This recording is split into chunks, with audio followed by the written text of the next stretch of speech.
Good morning from Vienna, Wies. How are you doing? I'm very well. How are you? I could have needed 1 hour sleep more probably, but I'm doing quite well. If it's only 1 hour, that doesn't sound too bad. It's one espresso shot, my darling. That should fix it. Okay, I'll do it. So, Wies, we are very much looking forward to listening to you. Wies is a negotiation super expert.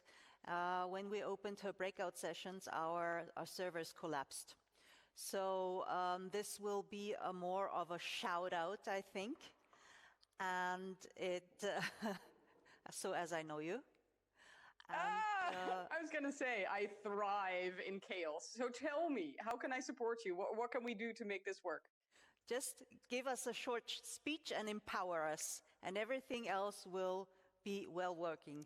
So, Oh, ladies so and exciting. gentlemen, Am I live? Like, is this already you happening? are life and we are life. Yes, this is real.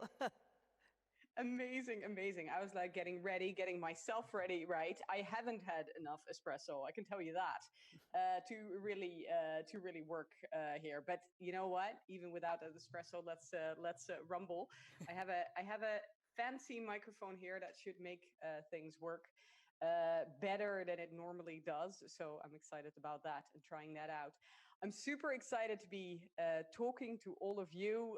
Heidi, thank you so much for your invite to be at this wonderful freaking stage. I mean, stage looks a little bit different than last time I was there at the Forbes Summit. I really loved the energy. Really, when I think back of that day last year, it's the energy and it's the wonderful meetings, right? The connections that we built, and being now in my own home, right?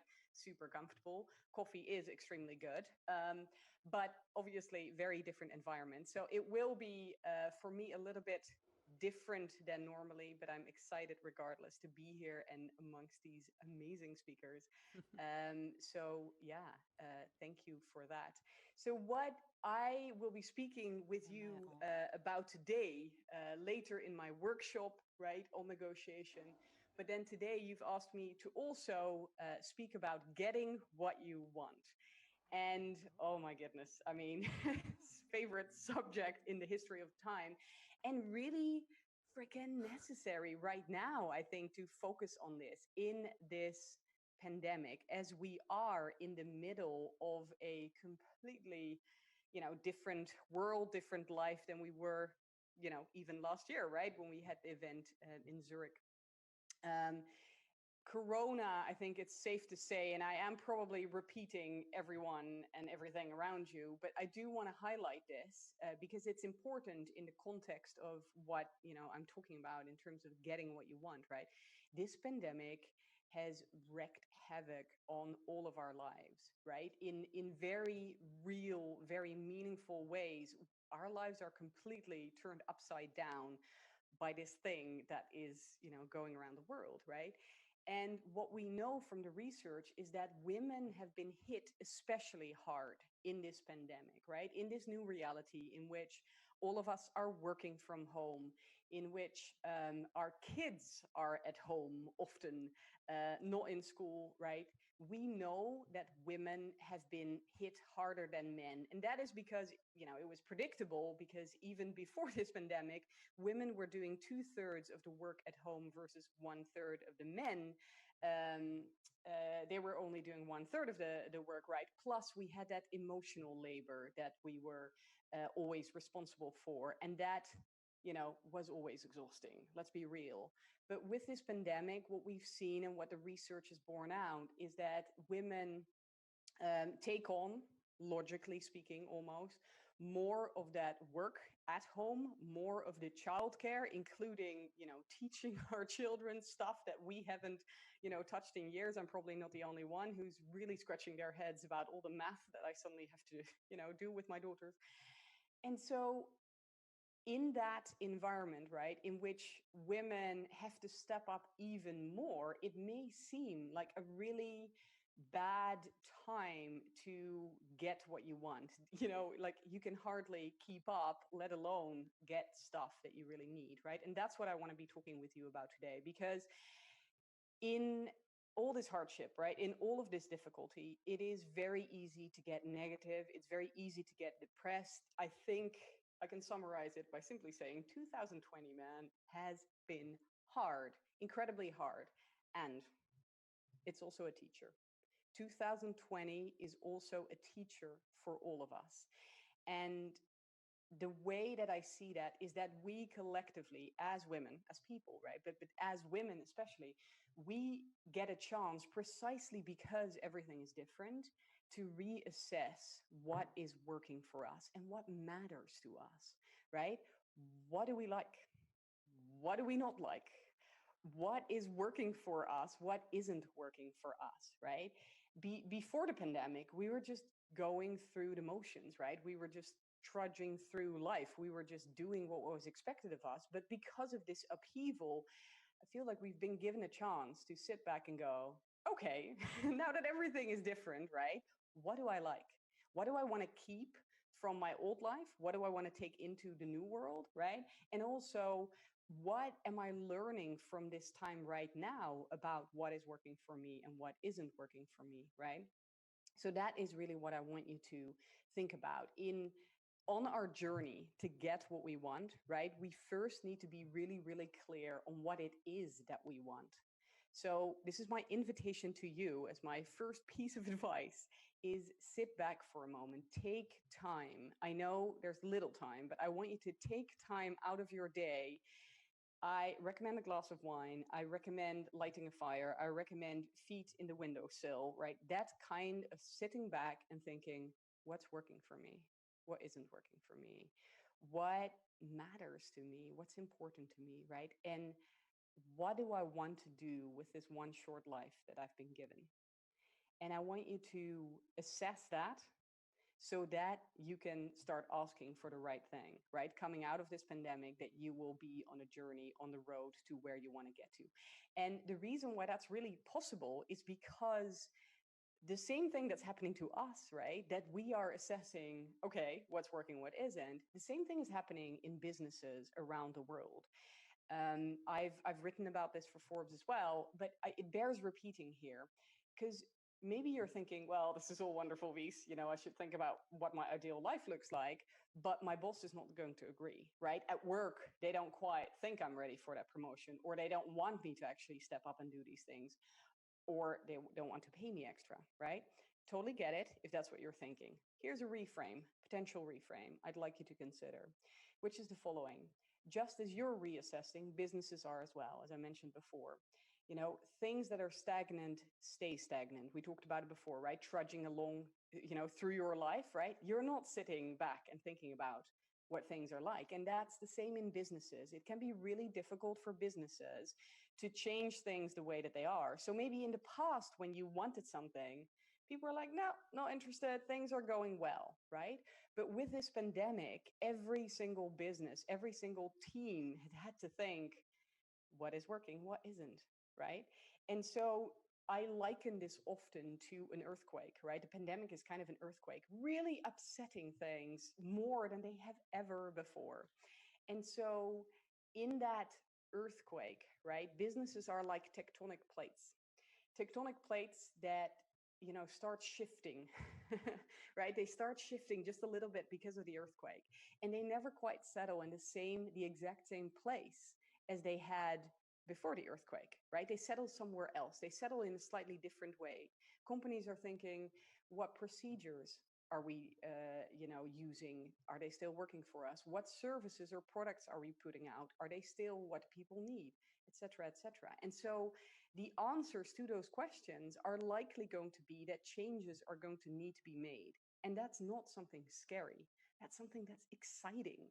That's really exciting because just as these tectonic plates settle in different places, right? These gaps appear. These gaps appear, and these are the opportunities for you to jump into, precisely because a new way of doing things or doing a new thing will require new skills, new expertise, new intelligence, etc. Those are the gaps that I'm talking about, because the old ways, the old people, the old teams that were doing that don't have them yet, or don't have that sufficiently, or don't have that comprehensively. And so that's where you can raise your hand and say, hey, that's what I want to do. right? That's where I want to jump in, so to say. So when it comes to thinking about what you want at work and the way you want to do that at work, I want you to consider that this earthquake of a pandemic is a really fantastic opportunity to reassess with your boss, right? In your career, how can we do things in a better way and how can I serve in that so that you guys get what you want and what you need, right? And I also do that in a way that's working better for me. We'll get to that in a minute, right? But so lesson one, it's a fantastic opportunity to sit back and to figure out what do I really, really want for my life, and to also realize that your business is doing the exact same thing. So that's a beautiful time, right, to have these conversations. Now, again, you might be thinking, wonderful, but I can't quite in a pandemic ask for what I want. I am not that selfish. I'm not that greedy. I can't possibly ask for, a different job or a new job when people are being dismissed left, right, and center. I can't possibly ask for a higher salary when, again, people are being dismissed left, right, and center. I can't possibly ask my partner to step up when he or she is already very busy, right? And I'd like to, you to reconsider that, because very simply, you can't pour from an empty cup, right? So it's impossible, literally impossible, for you to give and give and give, right? If there's nothing left to give, if your cup is empty, if you have given everything, all your energy, all your brain space, everything that you have, right?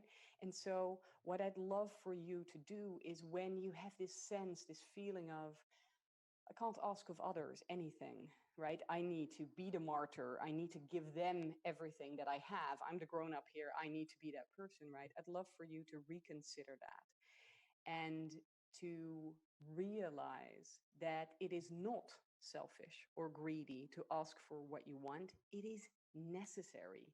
It is essential. Let me tell you a little story about the first time I learned about this in a really real hardcore way. I just had a baby, my first baby, my eldest daughter, and my 60-year-old or 70-year-old neighbor, Spanish neighbor, Maria Angeles, she came to visit. And I remember us sitting on the roof terrace of our house. We were living in Amsterdam at the time. And she sat me down and she saw me and the state of me, right? I was not looking well. I hadn't slept. I felt depleted, completely depleted. And what she told me was the following. She asked me, "You love your child, right?" I said, "Yes, very much." She's like, "Do you want to give your child everything that you have?" I said, "Yes, very much." And she said, "That's not working."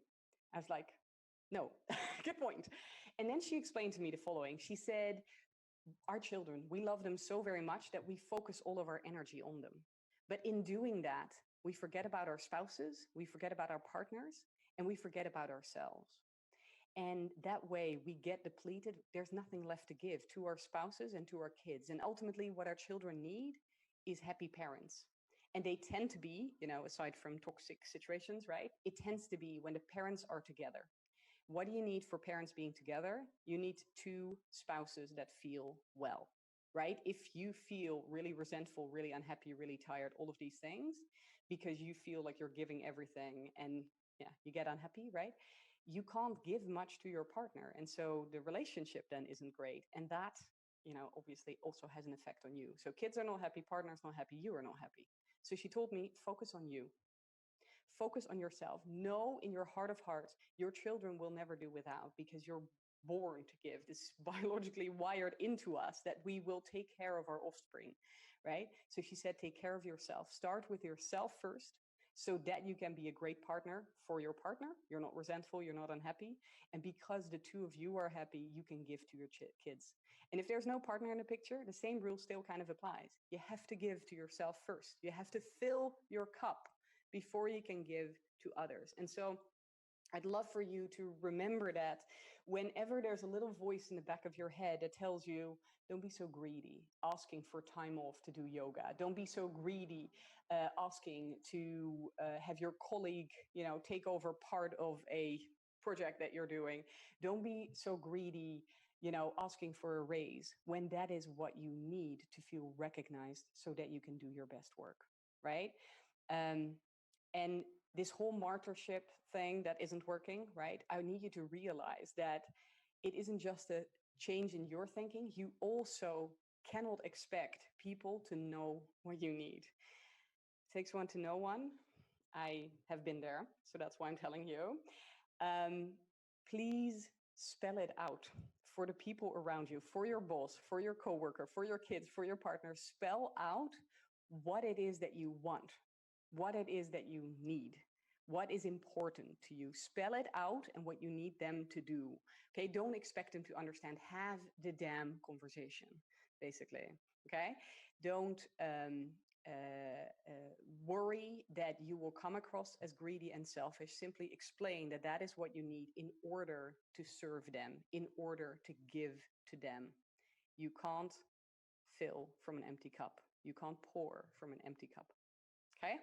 And then the third kind of reframe, the third thought I want to leave you with is that in getting what you want, you have to do something that's weird, because getting what you want, right, sort of inherently focuses on you.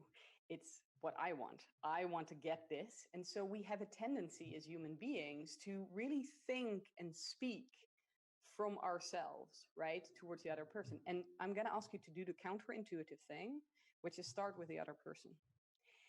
And I need you to focus on them, right? And the reason for that is a little bit painful and really important. Here it is. Other people don't care about you. They may love you, right? If we're talking about your partner, your kids, etc. But ultimately, they care as human beings, as we are all wired. They care about themselves and their own problems first, right? So, I was going to say, rather than being upset about it, embrace that. Embrace that understanding that people focus on themselves first. And start there. Start with listening really well to what it is that they need. Start with listening really well to what is important to them. And then know that once you can give them what they need, right? Once you have understood fully what they want and you've started there, don't forget about yourself, right? Don't forget about what you can get, what you need, and what is important to you, right? This brings us back to rule number 1 and rule number 2. But start with them first. Focus on the other side first. And that way, I promise you, you will get what you want. Because as soon as the other side feels that you have heard them and that you're working towards giving them what they want, they will be open to hearing what you've got to say. So that wraps it up. These were my 3 kind of guidelines in starting points to think about, to reframe how you can get what you want. And that is what I wish for all of you, that out of this hardship, out of this really difficult 2020, you get everything that you want and need and deserve. Thank you very much. Thank you, Wies. It's always interesting to listen to you. Thanks for your 1, 2, 3 toolbox. Very useful. And we'll see you later this day at the breakout session negotiating. Thank you very much. I am so excited about it. Have a wonderful day. I'll be checking in here and there, and I'm looking forward to our session later. Thanks, Heidi. Thanks, everyone. Bye. Thank you.